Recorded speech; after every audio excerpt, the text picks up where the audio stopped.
शांति प्यारे मीठे भाइयों बहनों, गुड मॉर्निंग। आज के वीडियो में आपका बहुत बहुत स्वागत है। अब हम लोग आज सेंटर से आने के बाद वीडियो रिकॉर्ड कर रहे हैं। तो सेंटर में आज बाबा ने हम बच्चों को क्या क्या कहा है वो हम बच्चों से पूछेंगे भी और जानकारी लेंगे कि आज मुरली क्लास तो वहाँ हुआ है तो क्या क्या सीख मिला। उससे पहले हम लोग इस सत्य की राह कहानी देख लेते हैं। इंसान जितना मर्जी हाथ पाँव मार ले, अंत में सिर्फ उसके हिस्से का ही उसके पास आएगा। ठीक है, इसलिए पागलों वाली भाग दौड़ से बचना चाहिए। वास्तव में सच्चा सुकून तो विचलित हुए बिना शांत और स्थिर रहने में ही है। सत्य की राह में ये आज का है। जनाब, उस्ताद और कठिन हालातों से सीखने वालों की तालीम में बड़ा फर्क होता है। इसीलिए तो कहते हैं कि उस्ताद से सीखा हुआ व्यक्ति तो हालात बिगड़ने पर मात खा सकता है, लेकिन ध्यान रहे कि हालात के थपेड़े खाकर सीखा हुआ व्यक्ति जो होगा वो हर परिस्थिति का पूरी मजबूती से सामना करता है। जिसने हालात को, जो कभी हारा ही नहीं है, वो अचानक से हार खा ले तो उसकी स्थिति क्या होगी। और जो है कि किसी ने हार खाया है और उससे अनुभव लिया है, वो अब किसी और परिस्थिति में अगर जीतता भी है हारता भी है तो हर स्थिति को वो करने के लिए मजबूत है। तो अनुभव से सीखना है, उससे नेगेटिव नहीं सोचना है, व्यर्थ नहीं सोचना है, रोना नहीं है, नाराज नहीं होना है, शांत और स्थिर रहना है। कहानी है बूढ़ी अम्मा का श्राप। ये 40 रुपया तेरी नस नस में निकलेगी की गाथा सभी लोग के लिए। आज सुबह जब मैं काम पर निकल रहा था तभी घर में कुछ हलचल सी हुई, जैसे कोई अनहोनी घटना घट गई हो। मेरे स्वर्गीय पिताजी के परम मित्र का बेटा राजेश भैया मेरे परिवार के साथ बैठे हुए थे और उनके माथे पर बल पड़े हुए थे। पिछले 80 वर्षों से हमारे और राजेश भैया के परिवार के साथ पारिवारिक संबंध रहे हैं। उनके पास पीढ़ियों से ही अकूत धन संपदा रही। इनका मूल खानदानी व्यवसाय ब्याज पर धन देना था। इसके बदले में ये लोग मकान, दुकान, जेवर आदि गिरवी रखवा लिया करते थे। हमारे शहर में पिछले 20 वर्षों से ये सिविल कॉन्ट्रैक्टर थे, ठेकेदार थे। राजेश भैया करीब 8-10 साल से हमारे घर नहीं आए थे और इनके व्यवहार में हमेशा घमंड की अति रहती थी। इसीलिए मन में और भी अधिक उत्सुकता जागी कि आज ये कैसे आ गए हैं घर में। तो इन जैसे व्यक्ति की अस्त व्यस्त दशा देखकर मुझे रहा नहीं गया और वो जैसे ही घर से गए मैंने माँ से पूछा कि माँ सब ठीक तो है ना, ये भैया आज अपने यहाँ कैसे आ गए, इतनी सुबह किस लिए आए हैं, जो कभी सीधे मुंह बात तक नहीं करते हैं। उस पर माँ ने जो बताया वो मेरे लिए घोर आश्चर्यजनक था।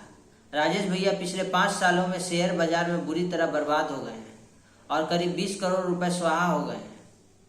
नगर निगम के जो कॉन्ट्रैक्ट लिए और पूरा किया, उस काम का भुगतान कमिश्नर ने रोक दिया, जिससे इनको बहुत बड़ा झटका लगा।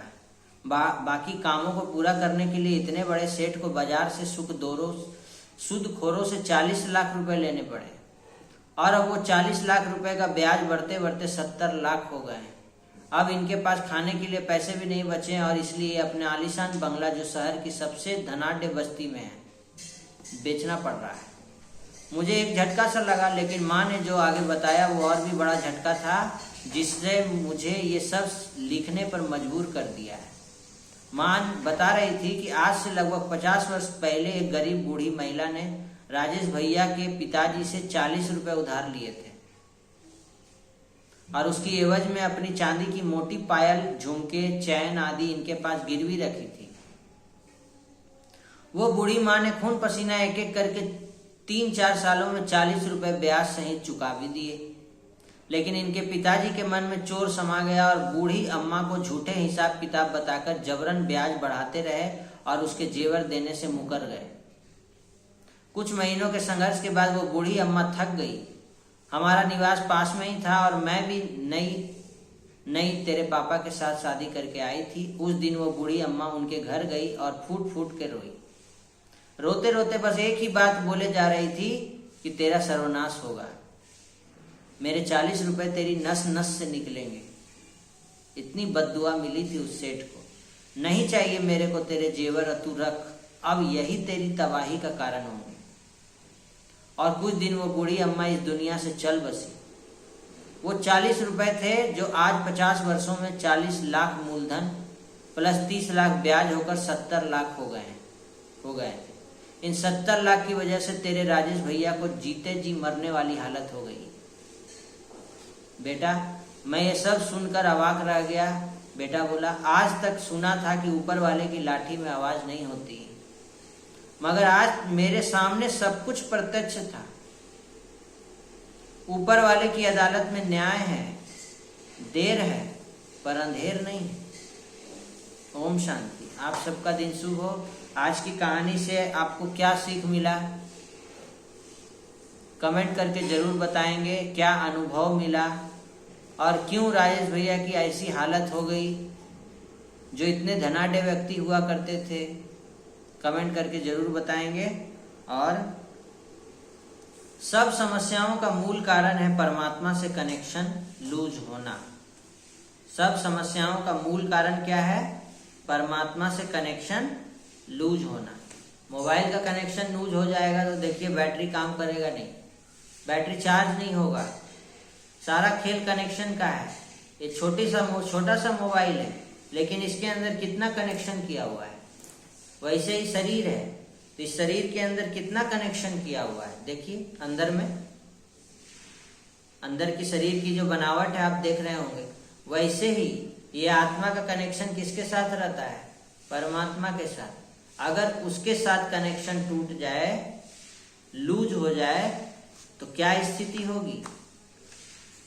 कहानी से हमको बहुत कुछ सीख मिला।